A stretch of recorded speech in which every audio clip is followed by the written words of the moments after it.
Hi guys! For today's video ay samahan nyo kami mag-explore dito sa Kalimat, maghanap baga ng mga magagandang view dito para sulit naman yung gasolina ay aring lakad baga na ari ay biglaan lamang at paano nga ni anong aga ni Ate Annalyn nagpunta din sa bayat magabalak-baga na ibaon lang yung paa doon sa dagat ay biglaan man din nagkayayaan ay nagalaba pa nga ni kami noon ay di dali-dali man din tinapos agad labang kanturay laang man din.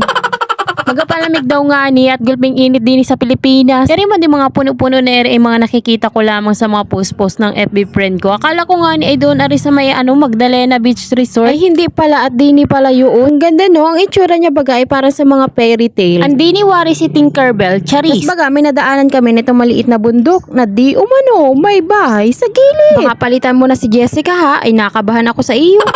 Yung bahay na eri baga ay kuwang-kuwa doon sa napapanood ko na anime, ari diba? Wow! Tapos isa pa man din aring maliit na tulay na madadaanan namin ngayon. Gulping ganda, grabe. Naman. Buti pa yung ilog at dagat ay pinagtagpo pero kayo hindi tinadhana. Uy, ano yarn? Hindi naman masyakit. Ay, awan udang.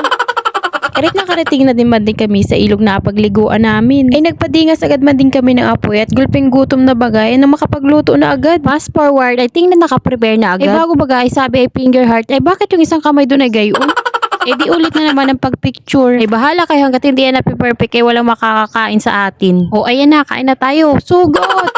Galit-galit man din. Kala mo yung mga magkaaway ay walang imikan man din. Ay pagkatapos man din kumain namin ay tinidini sila mama naghanap ng sugpo din sa ilog. Ay akala nyo mahuhuli yan ay mabilis pa yan sa palos ha. Grabe ang sarap maligo dito mga ate ko. Ang lamig ng tubig. Hindi nyo mararamdaman yung init ng panahon. Promise. Lasang kamatis.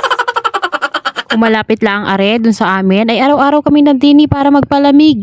Aba, tinit matry daw arin sa albularyon DJ na tumalandinit abid yun daw nang may maipost siya sa Facebook. Aba, anong tibay nalutang sa ere ay ilang incense at kamangyan kaya ang ginamit na rin. Pagalingan daw tumalon no. Oh! Baka mali mo ka doon sa baba. Baka yun. Maganda yun. Yung isa naman Ang layo mo! Gini-gini ka! Huli na takot na. Baka patay ka pa dyan. Ayun. O diba, grabe ang enjoy nila. Pati ako, hindi ako yan, si Fiona yan, Charis. Ang linaw ng tubig no, ang sarap magtampisaw. Tamang relax lang man din kami din. Kala mo yung mga apo ni Henry C.I. mga tagapagmana ng kumpanya. Bago pag-uwi ay wala na kaming pambiling bigas. Tamang sinugdo na lang man din. Buti na lang at may sagingan. Katiba muna ng 2 buwig na saging pag-uwi. Sa bagay, ayos lang yan. Ang mahalaga ay may masayang memories kasama sila. Baka Ate Karis vlog mo yarn.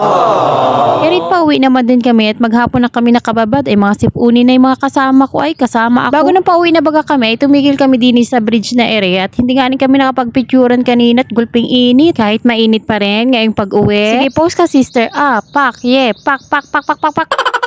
Yun lang, nakapagala na naman. Travel unlock goal. Travel lang ng travel at wala namang inagastos. Gasolina lang na kayo. Shout out sa mga patuloy na mga nanonood ng aking mini vlog. God bless po. Yun lang po for today's video. Bye! Thank you for watching guys. Love you. Mwah, mwah, mwah, mwah, mwah.